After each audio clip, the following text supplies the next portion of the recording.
Bismillahirrahmanirrahim. Assalamualaikum warahmatullahi wabarakatuh.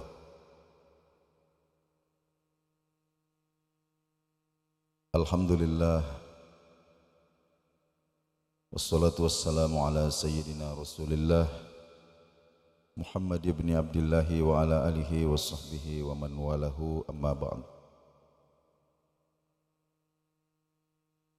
Hadirin sidang jemaah subuh, alhamdulillah subuh hari ini kita bersyukur kehadirat Allah Subhanahu wa taala.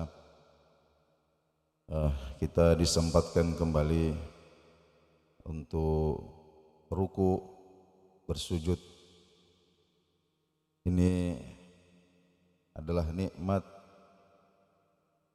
yang sebenarnya segala sesuatu Allah Subhanahu wa taala siapkan untuk kita, untuk nikmat salat ini. Pada kesempatan ini saya masih akan menyambung sedikit tentang sosok sahabat yang kita bicarakan pada subuh yang kemarin, yaitu Sayyidina Umar ibnul Khattab. Hadirin yang dimuliakan Allah Subhanahu wa taala, kita baca dalam sejarah bahwa beliau adalah khalifah yang kedua. Khalifah pertama yang digelari sebagai Amirul Mukminin. Kemudian selama kurang lebih 10 tahun beliau menjadi khalifah.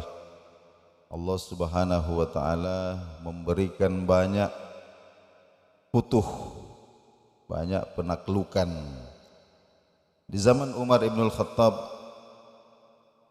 Islam ini sudah menyebar di seluruh jazirah Arab, kemudian menyeberang ke tanah Syam, termasuk penaklukan Palestina. Dulu disebut Darussalam. Darussalam. Nah, sekarang orang menyebutnya Yerusalem. Yerusalem ini aslinya sebenarnya Darussalam. Itu ditaklukkan pertama kali itu di zaman Khalifah Umar ibnul Khattab. Kemudian menyeberang lagi sampai masuk di benua Afrika, Mesir. Jadi kita bisa petakan, kalau kita buka Google Maps, nah kita lihat fotonya dari udara, Jazirah Arab, dari Yaman, Uni Emirat Arab, Qatar, Kuwait, sampai masuk tanah Syam, Jordania, Syria, Palestina, Lebanon, sampai masuk Afrika Barat, Mesir, Maroko, Aljazair. Ini kalau sekarang sudah dibagi lebih 10 negara dulu. Itu Mesir dulu itu hanya jadi provinsi, Syam hanya jadi provinsi. Itulah futuh yang diberikan oleh Allah Subhanahu wa taala pada zaman Khalifah Umar ibnul Khattab, sehingga disebutkan bahwa dalam pemerintahan beliau di seluruh negeri kaum muslimin ini sudah dibangun tidak kurang dari 13.000 masjid. 13.000 masjid. Hanya kira-kira selang waktu 12 atau 13 tahun setelah baginda Nabi sallallahu alaihi wasallam wafat. Begitu cepat pencapaian beliau di dalam berbagai macam bidang ini. Nah, subuh hari ini kita akan berbicara sedikit tentang Mesir. Masjid yang pertama kali dibangun di benua Afrika itu di Mesir. Namanya Masjid Amr bin As. Kalau sempat kita jalan-jalan ke Mesir, ada masjid di kota Fustah, Kairo lama, tiangnya 280. Megah sekali masjid ini, besar sekali. Ini dibangun pada tahun ke-21 Hijriah oleh gubernur Mesir, yaitu seorang sahabat Nabi Shallallahu Alaihi Wasallam yang bernama Amr bin As. Nah, sehingga masjidnya itu disebut sebagai Masjid Amr bin As. Tapi ada kisah menarik di balik pembangunan masjid ini yang menunjukkan kepada kita bagaimana kualitas kepemimpinan seorang Umar bin Khattab. Jadi Amr bin As ketika mendapatkan perintah dari Sayyidina Umar untuk membangun masjid, maka bersama dengan beberapa sahabat yang ikut di dalam penaklukan Afrika itu, di antaranya ada Zubair ibnul Awwam radhiyallahu taala anhu, kemudian ada Abu Darda radhiyallahu taala anhu, lalu kemudian bermusyawarah. Akhirnya mereka menentukan lokasi bahwa disinilah nanti kita akan bangun. Kemudian orang-orang yang menghuni lokasi atau pemukiman ini ditawari ganti rugi ya, untuk pindah. Jadi diberikan tanah, kemudian diberikan juga uang untuk membangun rumah. Semuanya setuju, kecuali seorang kakek-kakek Yahudi. Dia ada seorang kakek-kakek Yahudi ini, ya, rumahnya gubuk-gubuk saja, tapi dia tidak mau, ya, dia tidak mau meninggalkan lokasinya. Sudah dibujuk berkali-kali, bahkan ditawarkan ganti rugi berkali-kali lipat, tetap tidak mau. Akhirnya Amr bin As mengambil keputusan tegas. Apa yang beliau lakukan? Beliau gusur ini. Jadi rumahnya dipindahkan secara paksa. Nah, orang Yahudi ini tidak terima. Sampai dia berpikir, ini baru gubernurnya ini, pasti ada yang lebih berkuasa daripada dia. Hanya dia cari-cari informasi, akhirnya dia tahu bahwa presidennya ini gubernur ada di Madinah. Ada di Madinah. Oh, ini jauh. Mesir ke Madinah ini jauh. Tapi orang tua ini kemudian nekat. Ya. Dia menempuh perjalanan dari Mesir ke Madinah untuk menemui Khalifah Umar karena ingin melaporkan kezaliman yang dilakukan oleh gubernurnya di Mesir. Akhirnya dia melakukan perjalanan ke Mesir, dari Mesir ke Madinah. Singkat kisah, sampailah di kota Madinah. Dia membayangkan bahwa Madinah itu pusat pemerintahan dari sebuah kekuasaan yang sangat besar. Maka sampai di Madinah dia bertanya, di mana istananya khalifah? Di mana istananya khalifah? Sedangkan Sayyidina Umar ini seorang khalifah yang tidak punya istana. Jadi beliau ini biasa tidur-tiduran di Masjid Nabawi. Atau kalau tidak, tidur-tiduran di bawah batang kurma. Beliau suka mengumpulkan anak-anak yatim di sekitar beliau. Jadi kalau beliau berjalan itu biasa diikuti 10 sampai 20 anak-anak yatim. Nah, beliau mengatakan, nah, inilah pengawal-pengawal saya ini. Akhirnya orang Yahudi ini diberitahu, kalau kamu ingin menemui khalifah, tanyakan di masjid. Kalau tidak ada di masjid, ada kebun kurma dekat masjid, biasanya beliau baring-baring di situ. Akhirnya orang Yahudi ini mencari. Akhirnya ketemulah. Ketika itu Khalifah Umar sedang berbaring di bawah batang kurma itu. Maka orang Yahudi ini betul-betul terperanjat. Dia tidak menyangka bahwa rajanya kaum muslimin ini ya, orangnya sederhana sekali. Ya. Tidak ada tanda-tanda bahwa beliau ini adalah seorang raja, tidak ada istana yang khusus, tidak ada tempat duduk yang khusus, tidak ada pengawal yang khusus, betul-betul biasa. Ya. Sampai kemudian dia berkata, wahai khalifah, ya sesungguhnya gubernurmu di Mesir menzolimi saya. Dia cerita. Ya. Akhirnya apa? Sayyidina Umar bilang sama orang Yahudi ini, nah sekarang kamu cari, itu ada tempat sampah di sana, kamu cari tulang unta, bawa ke sini. Ya. Akhirnya kemudian orang Yahudi ini disuruh cari tulang unta. Ya. Akhirnya dia pergi, diambillah tulang unta itu, dibawa ke Sayyidina Umar. Nah, Sayyidina Umar kemudian mencabut pedang, lalu kemudian membuat garis lurus di atas tulang ini. Satu kali tarik, seret, dikasihkan sama orang Yahudi. Ah, ini bawa pulang, berikan ini kepada gubernur saya di Mesir, Amr bin As. Katakan kepadanya, ini dari Umar bin Khattab. Wah, bengong Yahudi ini malah. Ini mau minta keadilan malah dikasih tulang.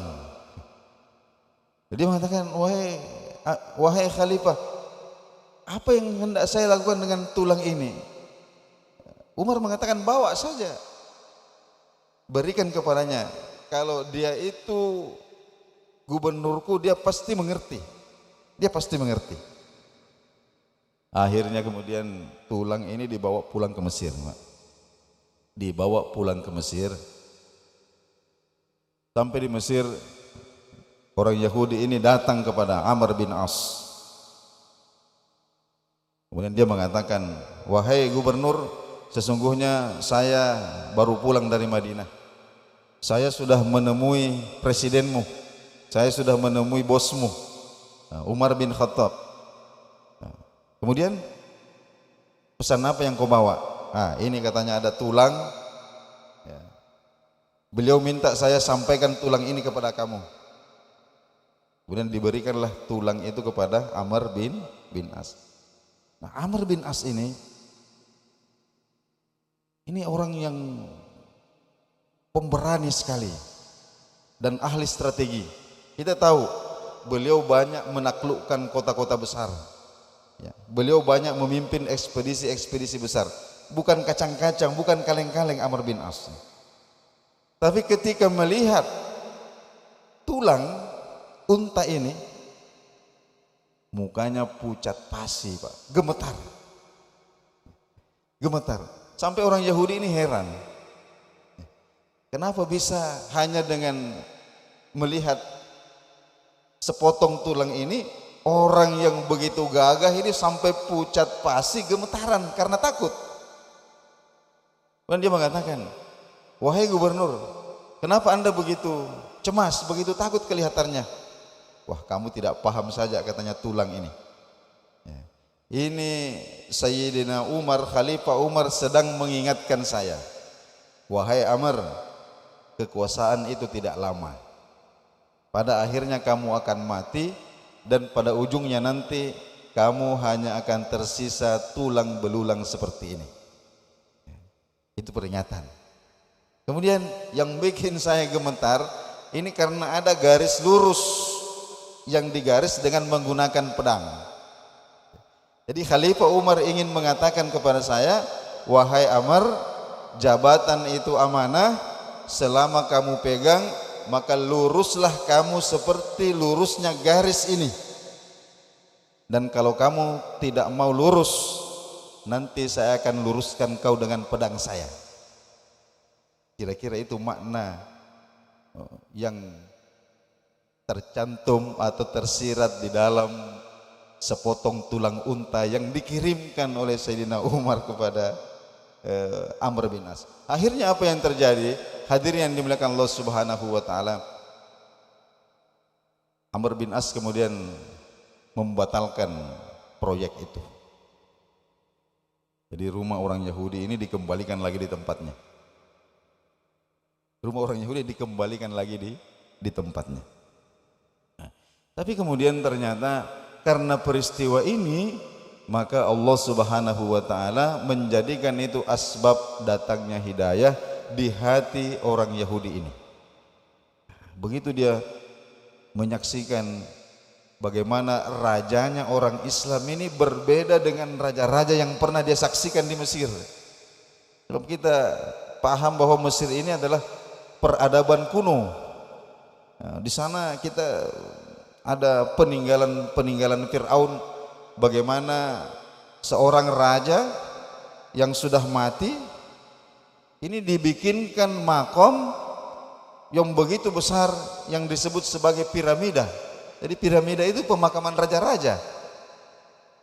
Dan ketika ditemukan kemudian oleh para arkeolog, dibongkar ini makam raja-raja, ternyata budaya Mesir dulu kuno itu, kalau ada raja meninggal maka dibunuh juga 500 atau 1000 budak untuk menemani raja yang meninggal ini.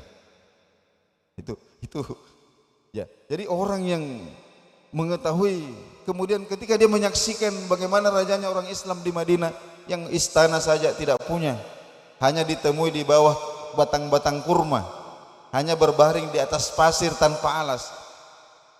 Di situ bahwa yang menggerakkan ini bukan harta, bukan pangkat, bukan jabatan, bukan popularitas, tapi betul-betul ini adalah tegak di atas kebenaran, ya, tegak di atas agama yang benar.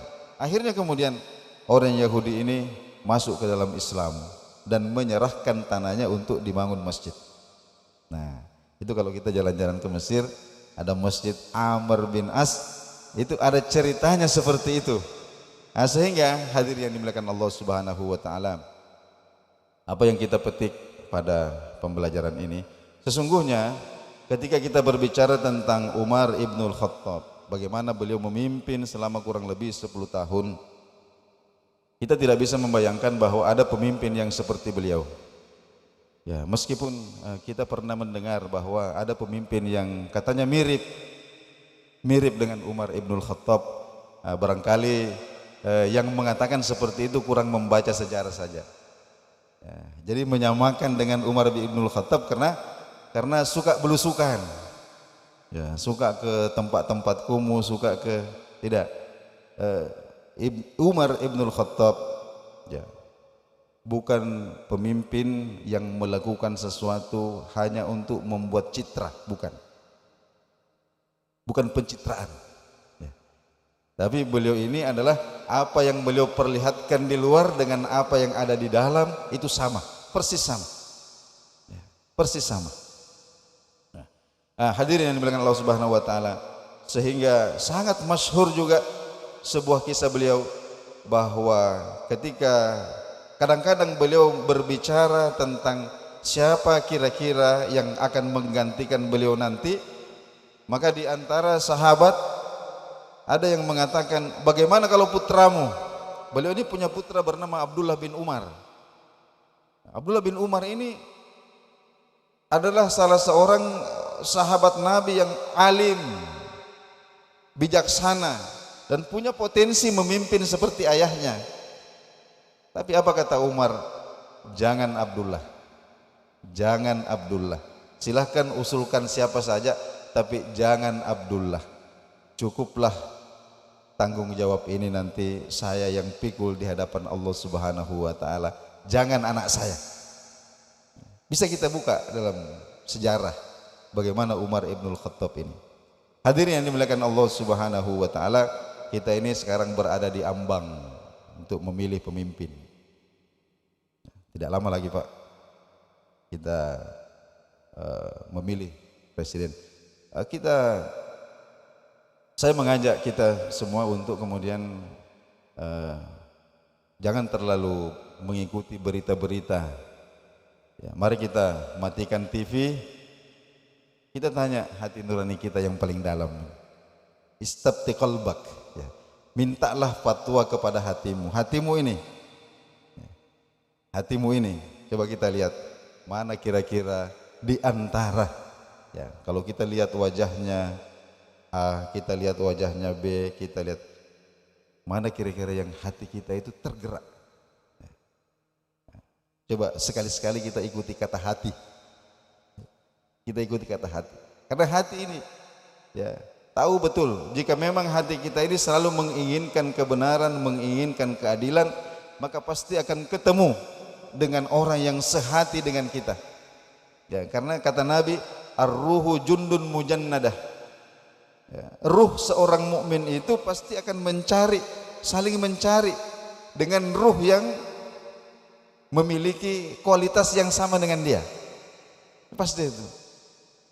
Jadi jangan mempertimbangkan hasil survei, jangan terlalu mempertimbangkan kata pengamat. Nah, ini banyak yang palsu. Tapi kata hati tidak akan pernah berbohong. Nah, hadirin belakang Allah Subhanahu wa taala, inilah barangkali yang sempat saya sampaikan pada kesempatan ini, ya, sebagai saran. Ya, diikuti boleh, tidak diikuti juga tidak masalah. Lebih dan kurang saya mohon maaf. Assalamualaikum warahmatullahi wabarakatuh.